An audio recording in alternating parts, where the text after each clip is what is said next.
ಆತ್ಮೀಯ ವಿದ್ಯಾರ್ಥಿಗಳಿಗೆ ನಮಸ್ಕಾರ. ನಾವಿವತ್ತು 10ನೇ ತರಗತಿಯ ಸಮಾಜ ವಿಜ್ಞಾನದ 2ನೇ ಭಾಗದ ಅಧ್ಯಾಯ 27 ಭಾರತದ ಸಾರಿಗೆ ಹಾಗೂ ಸಂಪರ್ಕ ಈ ಪಾಠದ ಇಂಪಾರ್ಟೆಂಟ್ ನೋಟ್ಸ್ ಅನ್ನ ನಾವಿವತ್ತು ನೋಡೋಣ ವಿದ್ಯಾರ್ಥಿಗಳೇ. ನೋಡಿ, ಇವತ್ತಿನ ಟಾಪಿಕ್ ತುಂಬಾ ಇಂಪಾರ್ಟೆಂಟ್ ಆಗಿರ್ತಕ್ಕಂಥದ್ದು ಭಾರತದ ಸಾರಿಗೆ ವ್ಯವಸ್ಥೆ ಹಾಗೂ ಸಂಪರ್ಕ ವ್ಯವಸ್ಥೆ ಕುರಿತು ನಾವಿವತ್ತು ನೋಡೋಣ.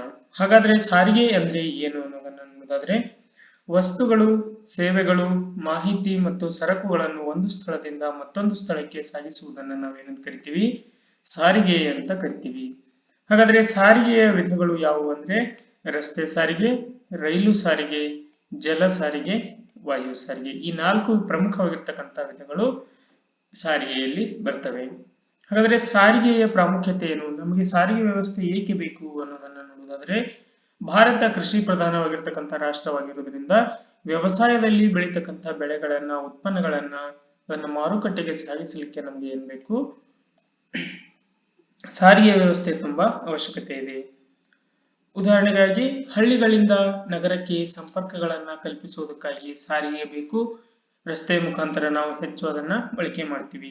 ಭಾರತದ ಬಹುಪಾಲು ಸರಕು ಮತ್ತು ರಸ್ತೆ ಮಾರ್ಗಗಳಿಂದ ಸಾಗಿಸಲು ಸಾಧ್ಯವಾಗಿದೆ. ಇದಕ್ಕೆ ಹಲವಾರು ಸರಕು ಸಾಗಣೆಯನ್ನ ಸಾಗಿಸಲು ನಮಗೆ ಮುಖ್ಯವಾಗಿ ಬೇಕಾಗಿರ್ತಕ್ಕಂಥದ್ದು ಯಾವುದಂದ್ರೆ ರಸ್ತೆ ಸಾರಿಗೆ ಹೆಚ್ಚು ಬೇಕಾಗ್ತದೆ. ಹಾಗಾದ್ರೆ ರಸ್ತೆ ಸಾರಿಗೆಯಲ್ಲಿ ಮತ್ತೆ ಕೆಲವೊಂದಿಷ್ಟು ವಿಧಗಳನ್ನಾಗಿ ಮಾಡಿದ್ದಾರೆ. ಅವು ಯಾವುವು ಅನ್ನೋದನ್ನ ನೋಡುವುದಾದ್ರೆ, ಒಂದನೇದು ರಾಷ್ಟ್ರೀಯ ಹೆದ್ದಾರಿಗಳು ಅಂದ್ರೆ national highway authority of India ಇದನ್ನ ಮೇಂಟೈನ್ ಮಾಡ್ತದೆ. ಈ ಹೈವೇ NHAI ಅಂಡರ್ದಲ್ಲಿ ನಿರ್ಮಾಣವಾಗಿರ್ತಕ್ಕಂಥ ಬೃಹತ್ ಪ್ರಮಾಣದ ಹೆದ್ದಾರಿಗಳನ್ನ ನಾವೇನಂತ ಕರಿತೀವಿ? ರಾಷ್ಟ್ರೀಯ ಹೆದ್ದಾರಿಗಳು ಅಂತ ಕರಿತೀವಿ. ರಾಷ್ಟ್ರೀಯ ಹೆದ್ದಾರಿಗಳ ಬಗ್ಗೆ ನೋಡೋದಾದ್ರೆ, ಈ ರಸ್ತೆಗಳ ನಿರ್ಮಾಣ ಮತ್ತು ನಿರ್ವಹಣೆಯನ್ನ ಕೇಂದ್ರ ಸರ್ಕಾರ ವಹಿಸಿಕೊಂಡಿರುತ್ತದೆ. ರಾಷ್ಟ್ರೀಯ ಹೆದ್ದಾರಿಗಳ ನಿರ್ಮಾಣ ಮತ್ತು ನಿರ್ವಹಣೆಗೆ ಭಾರತ ಸರ್ಕಾರ ರಾಷ್ಟ್ರೀಯ ಹೆದ್ದಾರಿ ಪ್ರಾಧಿಕಾರ ಅಂದ್ರೆ ನ್ಯಾಷನಲ್ ಹೈವೇ ಅಥಾರಿಟಿ ಆಫ್ ಇಂಡಿಯಾವನ್ನ 1988ರಲ್ಲಿ ಸ್ಥಾಪಿಸಿದೆ. ಅಂದ್ರೆ ಭಾರತದಲ್ಲಿ ಇರ್ತಕ್ಕಂಥ ಎಲ್ಲಾ ಹೈವೇಗಳನ್ನ ಅಂದ್ರೆ ರಾಷ್ಟ್ರೀಯ ಹೆದ್ದಾರಿಗಳನ್ನ ನಿರ್ವಹಣೆ ಮಾಡತಕ್ಕಂಥ ಜವಾಬ್ದಾರಿ ಯಾರಂದ್ರೆ NHAI ಅಂದ್ರೆ national highway authority of India. Bharat ಎಷ್ಟು ಉದ್ದದ ಕಿಲೋಮೀಟರ್ ನ್ಯಾಷನಲ್ ಹೈವೇಗಳನ್ನು ಹೊಂದಿದೆ ಅಂದ್ರೆ 1,45,240 ಕಿಲೋಮೀಟರ್ ಉದ್ದದ ರಾಷ್ಟ್ರೀಯ ಹೆದ್ದಾರಿಗಳನ್ನ ಹೊಂದಿದೆ. ಪ್ರಸ್ತುತ ರಾಷ್ಟ್ರೀಯ ಹೆದ್ದಾರಿ 44 ಅಂದ್ರೆ NH44. ನೀವು ಇದನ್ನ ನೆನ್ಪಿಟ್ಕೊಳ್ಬೇಕು, NH44. ಇದು ಭಾರತದ ಅತಿ ಉದ್ದವಾದ ರಾಷ್ಟ್ರೀಯ ಹೆದ್ದಾರಿಯಾಗಿದೆ. 3 ಸಲ ಅಂದ್ರೆ 745 ಕಿಲೋಮೀಟರ್ ಉದ್ದವಾಗಿದ್ದು ಜಮ್ಮು ಕಾಶ್ಮೀರದ ಶ್ರೀನಗರದಿಂದ ಆರಂಭವಾಗಿ ತಮಿಳುನಾಡಿನ ಕನ್ಯಾಕುಮಾರಿವರೆಗೂ ಇದು ರಾಷ್ಟ್ರೀಯ ಹೆದ್ದಾರಿ ಕನೆಕ್ಟ್ ಮಾಡ್ತದೆ. ಬಾರ್ಡರ್ ರೋಡ್ ಆರ್ಗನೈಸೇಷನ್ ಅಂತ ಕರಿತೀವಿ. ಜಗತ್ತಿನ ಅತಿ ಎತ್ತರದ ರಸ್ತೆ ಮಾರ್ಗ ಲಡಾಖ್ನ ಉಮ್ಲಿಂಗ್ ಲಾ ಕಣಿವೆಯಲ್ಲಿ ಇದನ್ನ ನಿರ್ಮಿಸಿದೆ. ಇದು ಎಷ್ಟು ಎತ್ತರವಾಗಿದೆ ಸಮುದ್ರ ಮಟ್ಟದಿಂದ ಅಂದ್ರೆ ಸುಮಾರು 19,024 ಕಿಲೋಮೀಟರ್ ಅಡಿಯಷ್ಟು ಇದು ಸಮುದ್ರ ಮಟ್ಟದಿಂದ ಎತ್ತರದಲ್ಲಿದೆ. ನಾವು ನೆಕ್ಸ್ಟ್ ನೋಡೋದಾದ್ರೆ, ರಾಷ್ಟ್ರೀಯ ಹೆದ್ದಾರಿ ಅಭಿವೃದ್ಧಿ ಯೋಜನೆ ಅಂತಕ್ಕಂಥದ್ದು ಒಂದು ಪ್ರಾಜೆಕ್ಟ್ ಇದೆ ನಮ್ಮ ಕೇಂದ್ರ ಸರ್ಕಾರದ್ದು. ಅದರ ಕುರಿತು ನೋಡೋದಾದ್ರೆ, ಭಾರತದ ಉದ್ದಗಲದಲ್ಲಿ ಸುಮಾರು 13,150 ಕಿಲೋಮೀಟರ್ಗಳಷ್ಟು ಉದ್ದದ 4 ಅಥವಾ 6 ಪಥದ ರಾಷ್ಟ್ರೀಯ ಹೆದ್ದಾರಿಗಳನ್ನ ಇದು ನಿರ್ಮಿಸುತ್ತದೆ. ಒಟ್ಟು 5,846 ಕಿಲೋಮೀಟರ್ ಸುವರ್ಣ ಚತುಷ್ಕೋನ ರಸ್ತೆಯನ್ನ ಇದು ನಿರ್ಮಾಣ ಮಾಡಿದೆ. 7,300 ಕಿಲೋಮೀಟರ್ ಉದ್ದದ ಉತ್ತರ ದಕ್ಷಿಣ ಪೂರ್ವ ಪಶ್ಚಿಮ ಕಾರಿಡಾರ್ ಹೆದ್ದಾರಿಯನ್ನ ಇದು ನಿರ್ವಹಣೆ ಮಾಡುತ್ತದೆ. ಈಗ ಸುವರ್ಣ ಚತುಷ್ಕೋನ ಹೆದ್ದಾರಿಗಳು ಅಂದ್ರೆ ಏನು ಅನ್ನೋದನ್ನ ನಾವು ನೋಡೋದಾದ್ರೆ, ದೆಹಲಿಯಿಂದ ಮುಂಬೈ, ಮುಂಬೈಯಿಂದ ಚೆನ್ನೈ ಮತ್ತು ಕೋಲ್ಕತ್ತಾ ಈ 4 ಪ್ರಮುಖವಾಗಿರ್ತಕ್ಕಂಥ ನಗರಗಳನ್ನು ಸಂಪರ್ಕ ಮಾಡತಕ್ಕಂಥ ಒಂದು ರಾಷ್ಟ್ರೀಯ ಹೆದ್ದಾರಿ ಇದೆ. ಅದನ್ನ ಸುವರ್ಣ ಚತುಷ್ಕೋನ ರಾಷ್ಟ್ರೀಯ ಹೆದ್ದಾರಿ ಅಂತ ಕರಿತೀವಿ. ಯಾವ ಯಾವ ನಗರಗಳನ್ನ ಸಂಪರ್ಕ ಮಾಡ್ತದೆ ಅನ್ನೋದನ್ನ ನೆನಪಿಟ್ಟುಕೊಳ್ಬೇಕು. ಪ್ರಮುಖವಾಗಿ 4 ನಗರಗಳನ್ನು ಸಂಪರ್ಕ ಮಾಡ್ತದೆ. ಒಂದು ದೆಹಲಿ, ಮುಂಬೈ, ಚೆನ್ನೈ ಮತ್ತು ಕೋಲ್ಕತ್ತಾ ನಗರಗಳನ್ನ ಇದು ಸಂಪರ್ಕ ಮಾಡ್ತದೆ. ಉತ್ತರ ದಕ್ಷಿಣ ಮತ್ತು ಪೂರ್ವ ಪಶ್ಚಿಮ ಕಾರಿಡಾರ್ ಅಂತ ಕೊಟ್ಟಿದ್ದಾರೆ. ಅಂದ್ರೆ ಪೂರ್ವ ಪಶ್ಚಿಮ ಕಾರಿಡಾರ್ ಇದು ಗುಜರಾತಿನ ಪೋರ್ಬಂದರ್ ನಗರದಿಂದ ಅಸ್ಸಾಮಿನ ಶಿಲ್ಚಾರ್ ವರೆಗೆ ಇದು ಸಂಪರ್ಕವನ್ನ ಕಲ್ಪಿಸುತ್ತದೆ. ಉತ್ತರ ದಕ್ಷಿಣ ಕಾರಿಡಾರ್ ಏನಿದೆ ಇದು ಶ್ರೀನಗರದಿಂದ ತಮಿಳುನಾಡಿನ ಕನ್ಯಾಕುಮಾರಿವರೆಗೆ ಇದು ಸಂಪರ್ಕವನ್ನ ಕಲ್ಪಿಸುತ್ತದೆ. ಪೂರ್ವ ಪಶ್ಚಿಮ ಕಾರಿಡಾರ್ ಇದು ಪೋರ್ಬಂದರ್ನಿಂದ ಶಿಲ್ಚಾರ್ನ ಅಸ್ಸಾಂನ ಶಿಲ್ಚಾರ್ ವರೆಗೆ ಇದು ಸಂಪರ್ಕ ಕಲ್ಪಿಸುತ್ತದೆ ಅಂತ ಹೇಳಲಾಗಿದೆ. ಹಾಗಾದ್ರೆ ರಸ್ತೆ ಸಾರಿಗೆಯಲ್ಲಿರ್ತಕ್ಕಂಥ ಕೆಲವೊಂದಿಷ್ಟು ತೊಡಕುಗಳು ಅಂದ್ರೆ ತೊಂದರೆಗಳು ಏನು ಅನ್ನೋದನ್ನ ನೋಡೋದಾದ್ರೆ, ಗ್ರಾಮೀಣ ರಸ್ತೆಗಳು ಮಳೆಗಾಲದಲ್ಲಿ ವಾಹನ ಸಂಚಾರಕ್ಕೆ ಅನುಪಯುಕ್ತವಾಗಿರ್ತವೆ. ಇವು ಮಳೆಗಾಲದಲ್ಲಿ ಗ್ರಾಮೀಣ ರಸ್ತೆಗಳು ಕಚ್ಚಾ ರಸ್ತೆಗಳಾಗಿರುವುದರಿಂದ ಇವು ಮಳೆಗಾಲದಲ್ಲಿ ಸ್ವಲ್ಪ ಸರಕು ಸಾಗಣೆಗಳ ನಿರ್ವಹಣೆಗೆ ತೊಂದರೆ ಆಗ್ತದೆ.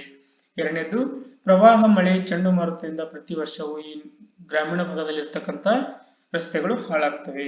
ರಸ್ತೆ ಬದಿಯಲ್ಲಿ ಅಗತ್ಯ ಮೂಲ ಸೌಕರ್ಯಗಳ ಕೊರತೆಯ ದೇಶಾದ್ಯಂತ ರಸ್ತೆಗಳಲ್ಲಿ ಕಾಣಬಹುದು.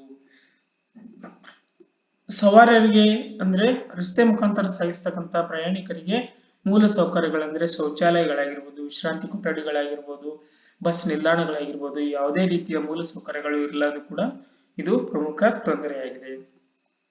ನಾವು ಮುಂದಿನದಾಗಿ ರೈಲು ಸಾರಿಗೆಯನ್ನು ನೋಡುವುದಾದ್ರೆ ಇದನ್ನ ರೈಲು ಸಾರಿಗೆಯನ್ನ ರಾಷ್ಟ್ರದ ಜೀವನಾಡಿ ಅಂತ ಕರಿತೀವಿ. ಜೀವನಾಡಿ, ಇದನ್ನ ರಾಷ್ಟ್ರೀಯ ಜೀವನಾಡಿ ಅಂತ ಕರಿತೀವಿ. ಭಾರತದಲ್ಲಿ ಮೊದಲು ರೈಲು ಸೇವೆ ಆರಂಭ ಆಗಿದ್ದು 1853 ಏಪ್ರಿಲ್ 16ರಂದು. ಇದನ್ನ ನೀವು ನೆನ್ಪಿಡ್ಕೋಬೇಕು. ಎಲ್ಲಿಂದ ಎಲ್ಲಿವರೆಗೆ ಆರಂಭ ಆಯ್ತು ಅಂದ್ರೆ ಮಹಾರಾಷ್ಟ್ರದ ಮುಂಬೈಯಿಂದ ಠಾಣೆಯವರೆಗೆ ಮೊದಲು ರೈಲು ಸಂಪರ್ಕ ಆರಂಭ ಆಯಿತು. ಇದೇ ಪಾಯಿಂಟ್ ಅನ್ನು ನೀವು ನೋಟ್ ಡೌನ್ ಮಾಡ್ಕೋಬೇಕು. ಭಾರತದ ರೈಲ್ವೆ ವ್ಯವಸ್ಥೆಯು ಜಗತ್ತಿನ 4ನೇ ಅತಿ ದೊಡ್ಡ ರೈಲ್ವೆ ವ್ಯವಸ್ಥೆ ಆಗಿದೆ. ಭಾರತದಲ್ಲಿ ಎಷ್ಟು ರೈಲ್ವೆ ವಲಯಗಳಿವೆ ಅಂದ್ರೆ 18 ರೈಲ್ವೆ ವಲಯಗಳಿವೆ. ರೈಲು ಸಾರಿಗೆಯ ಪ್ರಾಮುಖ್ಯತೆಯನ್ನು ನಾವು ನೋಡುವುದಾದರೆ ಇದು ಆರ್ಥಿಕ ಅಭಿವೃದ್ಧಿಯ ಸಾಧನವಾಗಿದೆ. ಪ್ರಯಾಣಿಕ ಮತ್ತು ಸರಕು ಸಾಗಣೆಗೆ ಅತಿ ಅನುಕೂಲ, ಯಾಕಂದ್ರೆ ಕಡಿಮೆ ವೆಚ್ಚದಲ್ಲಿ ಸರಕು ಸಾಗಣೆಯನ್ನು ಸಾಗಿಸ್ತದೆ. ಕೃಷಿ ಮತ್ತು ತೋಟಗಾರಿಕಾ ಉತ್ಪನ್ನಗಳ ತ್ವರಿತ ಸಾಗಣೆ ಅಂದ್ರೆ ಬೇಗ ಹಾಳಾಗ್ತಕ್ಕಂಥ ಕೃಷಿ ಉತ್ಪನ್ನಗಳನ್ನ ಬೇಗ ಸಾಗಣೆ ಮಾಡಲಿಕ್ಕೆ ಇದು ಅನುಕೂಲವಾಗಿದೆ. ಹಾಗಾದ್ರೆ ಜಲ ಸಾರಿಗೆಯನ್ನ ನಾವು ನೋಡುವುದಾದ್ರೆ ಪ್ರಮುಖ ಬಂದರುಗಳು ಅಂದ್ರೆ ಏನು ಅನ್ನ ತಿಳ್ಕೋಬೇಕು. ಬಂದರುಗಳು ಅಂದ್ರೆ ಹಡಗು ನಿಲ್ಲುವ ಸ್ಥಳಗಳನ್ನ ನಾವೇನು ಕರಿತೀವಿ, ಬಂದರುಗಳು ಅಂತ ಕರಿತೀವಿ. ಹಡಗು ನಿಲ್ಲುವ ಸ್ಥಳ. ನಮ್ಮ ಕರ್ನಾಟಕದಲ್ಲಿ ನವಮಂಗಳೂರು ಬಂದರಿದೆ ನೋಡ್ರಿ. ನವಮಂಗಳೂರು ಬಂದರು. ಕಾರವಾರ ಬಂದರು, ಇದು ಕರ್ನಾಟಕದ ಬಂದರುಗಳಿದು. ಕಾರವಾರ ಬಂದರು ಇವು ಪ್ರಮುಖವಾಗಿರ್ತಕ್ಕಂಥ ಬಂದರುಗಳು. ಈ ರೀತಿಯಾಗಿ ಹಡಗುಗಳು ಸಾರಿಗೆ ತಮ್ಮ ಸಾಗಣೆಯನ್ನು ಮಾಡಿ ಬಂದು ನಿಲ್ತಕ್ಕಂಥ ಪ್ರದೇಶಗಳು. ಈಗ ಬಸ್ಗಳಿಗೆ ಬಸ್ ಸ್ಟ್ಯಾಂಡ್ ಯಾವ ರೀತಿ ಇದೆಯೋ ಹಾಗೆ ಹಡಗುಗಳು ಬಂದು ನಿಲ್ಲೋಕೆ ಒಂದು ಸ್ಥಳ ಇರ್ತದೆ, ಅದನ್ನ ಬಂದರುಗಳು ಅಂತ ಕರಿತೀವಿ. ಪ್ರಮುಖವಾಗಿರ್ತಕ್ಕಂಥ ಭಾರತದ ಬಂದರುಗಳು ಯಾವಂದ್ರೆ ಒಂದು ಗುಜರಾತ್ನ ಕಾಂಡ್ಲಾ ಬಂದರು, ಮುಂಬೈ ಬಂದರು. ಇದನ್ನ ಭಾರತದ ಹೆಬ್ಬಾಗಿಲು, ಗೇಟ್ವೇ ಆಫ್ ಇಂಡಿಯಾ ಅಂತ ಕರಿತೀವಿ. Gateway of India. ನವಸೇವಾ ಬಂದರು ಇದು ಎಲ್ಲಿ ಕಂಡು ಬರ್ತದೆ ಅಂದ್ರೆ ಮಹಾರಾಷ್ಟ್ರದಲ್ಲಿದೆ. ಗೋವಾದಲ್ಲಿ ಕಂಡು ಬರ್ತದೆ. ನವಮಂಗಳೂರು ಕರ್ನಾಟಕ. ಕೊಚ್ಚಿ ಬಂದರು ಕೇರಳ. ತೂತ್ಕುಡಿ ಬಂದರು ತಮಿಳುನಾಡು. ಚೆನ್ನೈ ಬಂದರು ತಮಿಳುನಾಡು. ವಿಶಾಖಪಟ್ಟಣಂ ಬಂದರು ಆಂಧ್ರ ಪ್ರದೇಶ್.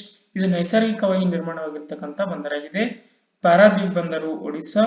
ಕೋಲ್ಕತ್ತಾ ಬಂದರು ಪಶ್ಚಿಮ ಬಂಗಾಳ. ಇದು ಭಾರತದ ಚಹಾದ ಬಂದರು ಅಂತ ಕರೀತಾರೆ, ಯಾಕಂದ್ರೆ ಇಲ್ಲಿ ಚಹಾ ಹೆಚ್ಚು ಪ್ರಮಾಣದಲ್ಲಿ ರಫ್ತಾಗ್ತದೆ. ನೆಕ್ಸ್ಟ್ ಹಲ್ದಿಯಾ ಬಂದರು, ಇದು ಪಶ್ಚಿಮ ಬಂಗಾಳದಲ್ಲಿ ಕಂಡುಬರ್ತಕ್ಕಂಥ ಬಂದರಾಗಿದೆ. ನೆಕ್ಸ್ಟ್ ನೋಡೋದಾದ್ರೆ ವಾಯು ಸಾರಿಗೆ. ಭಾರತದ ವಿಮಾನ ನಿಲ್ದಾಣ ಪ್ರಾಧಿಕಾರ ಅಂದ್ರೆ ಏರ್ಪೋರ್ಟ್ಸ್ ಅಥಾರಿಟಿ ಆಫ್ ಇಂಡಿಯಾ 1905ರಲ್ಲಿ ಸ್ಥಾಪನೆ ಆಯಿತು. ಭಾರತದ ಎಲ್ಲಾ ವಾಯು ಸಾರಿಗೆ ಸಂಬಂಧಪಟ್ಟಿರ್ತಕ್ಕಂಥದ್ದನ್ನ ನಿರ್ವಹಣೆ ಮಾಡ್ತಕ್ಕಂಥದ್ದು ಯಾವುದಂದ್ರೆ ಏರ್ಪೋರ್ಟ್ ಅಥಾರಿಟಿ ಆಫ್ ಇಂಡಿಯಾ. ಇದರ ಕೇಂದ್ರ ಕಚೇರಿ ಎಲ್ಲಿದೆ ಅಂದ್ರೆ ನವದೆಹಲಿ. ಭಾರತದಲ್ಲಿ ಒಟ್ಟು 24 ಅಂತಾರಾಷ್ಟ್ರೀಯ ವಿಮಾನ ನಿಲ್ದಾಣಗಳಿವೆ. ಭಾರತದಲ್ಲಿ 103 ವಿಮಾನ ನಿಲ್ದಾಣಗಳನ್ನ ಇದು ನಿರ್ವಹಿಸುತ್ತದೆ. ನೆಕ್ಸ್ಟ್ ನೋಡೋದಾದ್ರೆ ಏರ್ಪೋರ್ಟ್ಸ್ ಇನ್ ಇಂಡಿಯಾ ಅಂತ ಕೇಳಿದ್ದಾರೆ. ಏರ್ಪೋರ್ಟ್ಸ್ ಇನ್ ಇಂಡಿಯಾ ಭಾರತದಲ್ಲಿ ಇರ್ತಕ್ಕಂಥ ಪ್ರಮುಖ ವಿಮಾನ ನಿಲ್ದಾಣಗಳು ಯಾವ ಅಂತ ಕೇಳಿದರೆ ವೆರಿ ಇಂಪಾರ್ಟೆಂಟ್. ಒಂದು ಇಂದಿರಾ ಗಾಂಧಿ ಅಂತಾರಾಷ್ಟ್ರೀಯ ವಿಮಾನ ನಿಲ್ದಾಣ ನವದೆಹಲಿ. ಛತ್ರಪತಿ ಶಿವಾಜಿ ಮಹಾರಾಜ್ ಅಂತಾರಾಷ್ಟ್ರೀಯ ವಿಮಾನ ನಿಲ್ದಾಣ ಮುಂಬೈ. ನೇತಾಜಿ ಸುಭಾಷ್ ಚಂದ್ರ ಬೋಸ್ ಅಂತಾರಾಷ್ಟ್ರೀಯ ವಿಮಾನ ನಿಲ್ದಾಣ ಕೋಲ್ಕತ್ತಾ. ಚೆನ್ನೈ ಅಂತಾರಾಷ್ಟ್ರೀಯ ವಿಮಾನ ನಿಲ್ದಾಣ ಚೆನ್ನೈ, ಇದು ಎಲ್ಲಿ ಬರ್ತದೆ ತಮಿಳುನಾಡಿನಲ್ಲಿ ಬರ್ತದೆ. ಕೆಂಪೇಗೌಡ ಅಂತಾರಾಷ್ಟ್ರೀಯ ವಿಮಾನ ನಿಲ್ದಾಣ ಬೆಂಗಳೂರಿನ ದೇವನಹಳ್ಳಿಯಲ್ಲಿ ಬರ್ತದೆ. ಮಂಗಳೂರು ಅಂತಾರಾಷ್ಟ್ರೀಯ ವಿಮಾನ ನಿಲ್ದಾಣ ಮಂಗಳೂರು. ಸರ್ದಾರ್ ವಲ್ಲಭಾಯಿ ಪಟೇಲ್ ಅಂತಾರಾಷ್ಟ್ರೀಯ ವಿಮಾನ ನಿಲ್ದಾಣ ಅಹಮದಾಬಾದ್.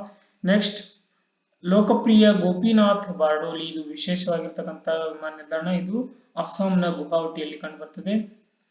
ಚೌಧರಿ ಚರಣ್ ಸಿಂಗ್ ಅಂತಾರಾಷ್ಟ್ರೀಯ ವಿಮಾನ ನಿಲ್ದಾಣ ಲಕ್ನೋದಲ್ಲಿ ಕಂಡುಬರ್ತದೆ. ರಾಜೀವ್ ಗಾಂಧಿ ಅಂತಾರಾಷ್ಟ್ರೀಯ ವಿಮಾನ ನಿಲ್ದಾಣ ಹೈದರಾಬಾದ್ ನಲ್ಲಿ ಕಂಡುಬರ್ತದೆ. ಮನೋಹರ್ ಅಂತಾರಾಷ್ಟ್ರೀಯ ವಿಮಾನ ನಿಲ್ದಾಣ ಗೋವಾದಲ್ಲಿ. ಮಹರ್ಷಿ ವಾಲ್ಮೀಕಿ ಅಂತಾರಾಷ್ಟ್ರೀಯ ವಿಮಾನ ನಿಲ್ದಾಣ ಅಯೋಧ್ಯೆ ಉತ್ತರ ಪ್ರದೇಶದಲ್ಲಿ ಕಂಡುಬರ್ತದೆ. ನೆಕ್ಸ್ಟ್ ಇಂಪಾರ್ಟೆಂಟ್ ಆಗಿರ್ತಕ್ಕಂಥ ನೋಟ್ಸ್ ಅನ್ನ ನಾವು ನೋಡುವುದಾದ್ರೆ ಜಿಯೋಗ್ರಫಿಕಲ್ ಇನ್ಫಾರ್ಮೇಶನ್ ಸಿಸ್ಟಮ್, ನಿಮಗೆಲ್ಲ ಇದ್ರ ಬಗ್ಗೆ ಸ್ವಲ್ಪ ಮಾಹಿತಿ ಇರ್ತದೆ. ಜಿಯೋಗ್ರಫಿಕಲ್ ಇನ್ಫಾರ್ಮೇಶನ್ ಸಿಸ್ಟಮ್ ಭೂಮಿಯ ಮೇಲಿನ ಅಂಕಿಅಂಶ ಅಥವಾ ಮಾಹಿತಿಯನ್ನು ಕಲೆ ಹಾಕುವ ಅಥವಾ ಸಂಗ್ರಹಿಸುವ, ಅಗತ್ಯವಿದ್ದಾಗ ಅದನ್ನ ಬಳಕೆ ಮಾಡುವ ಮತ್ತು ಅದನ್ನ ಡಾಟಾವನ್ನ ತೋರಿಸ್ತಕ್ಕಂತ ಪ್ರಬಲ ಸಲಕರಣೆ ಸಮೂಹವನ್ನ ನಾವೇನ್ ಕರಿತೀವಿ ಭೌಗೋಳಿಕ ಮಾಹಿತಿ ವ್ಯವಸ್ಥೆ ಅಂತ ಕರಿತೀವಿ. 1960ರಲ್ಲಿ ಕೆನಡಾದಲ್ಲಿ ಇದನ್ನು ಮೊದಲು ಆರಂಭ ಮಾಡಲಾಯಿತು. GIS ತಂತ್ರಜ್ಞಾನ ಆಧಾರಿತ ನಕ್ಷೆಗಳು ಹೆಚ್ಚು ಆಕರ್ಷಕವಾಗಿವೆ. ಅಂದ್ರೆ ನಕ್ಷೆಗಳನ್ನ ನಾವೇನ್ ನೋಡ್ತೀವಿ ಅವು ಹೆಚ್ಚು GIS ದಿಂದ ಪಡೆದಿರ್ತಕ್ಕಂಥ ನಕ್ಷೆಗಳಾಗಿರ್ತವೆ. ವಿವಿಧ ಬಗೆಯ ಭೌಗೋಳಿಕ, ಸಾಮಾಜಿಕ, ಆರ್ಥಿಕ ಮೇಲ್ಮೈ ಮಾಹಿತಿಯನ್ನ ಇದು ಕಲೆಕ್ಟ್ ಮಾಡ್ತದೆ. ಪ್ರಾಕೃತಿಕ ಸಂಪನ್ಮೂಲಗಳ ನಿರ್ವಹಣೆ, ಹವಾಮಾನ ವರದಿ ನೀಡುವಲ್ಲಿ ಪ್ರಾಮುಖ್ಯತೆಯನ್ನು ಹೊಂದಿದೆ. ಇದು ಕಂಪ್ಯೂಟರ್ ಆಧಾರಿತ ವಿಶ್ಲೇಷಣೆಯನ್ನು ನೀಡುತ್ತದೆ. ನಕ್ಷೆಗಳನ್ನು ಶೀಘ್ರವಾಗಿ ನಕ್ಷಾಶಾಸ್ತ್ರಜ್ಞರ ಸಹಾಯವಿಲ್ಲದೆ ಮಾರ್ಪಡಿಸುತ್ತದೆ. ನಕ್ಷೆಯನ್ನು ನಮಗೆ ಅತಿ ಸರಳ ವಿಧಾನದಲ್ಲಿ ತಿಳಿಸಲು ಇದು ಅನುಕೂಲವನ್ನ ಮಾಡ್ತದೆ.